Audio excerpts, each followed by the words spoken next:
మా మనమరాలు చేయమందండి ఈరోజు. అందులో కావాల్సిన పదార్థాలు 2-3 ఉల్లిగడ్డలు, ఇగో ఇందులో ఎల్లిపాయలు, ఇగో తగినంత కారం, మన ఇష్టం రుచికి తగినంత కారం వేసుకోవాలండి.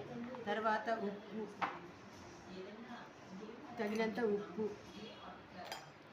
ఇగో జీలకర్ర అండి, ఇగో జీలకర్ర వేసుకోవాలి, 1 టీ స్పూన్ జీలకర్ర, ఇగో చింతపండు, ఇందులో కావాల్సినంత కొంచెం రుచికి తగినట్టు కొంచెం చింతపండు, ఇక బంజీ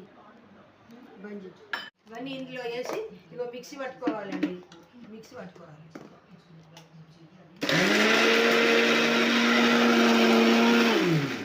కచ్చా పచ్చగా ఇట్లా మిక్సీ పట్టుకోవాలండి. కచ్చా పచ్చగా మిక్సీ పట్టుకోవాలండి. మిక్సీ పట్టుకోవాలి. ఇంకా బంజీ ఇంగువ అండి, ఇంగువ కూడా వేసుకోవాలండి.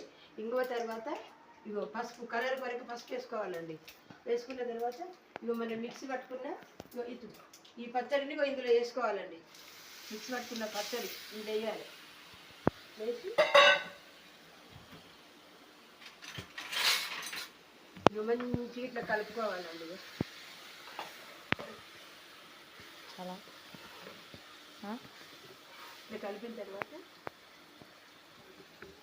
టేస్ట్ పచ్చడి సూపర్ అండి. పచ్చడి ఇవ్వండి.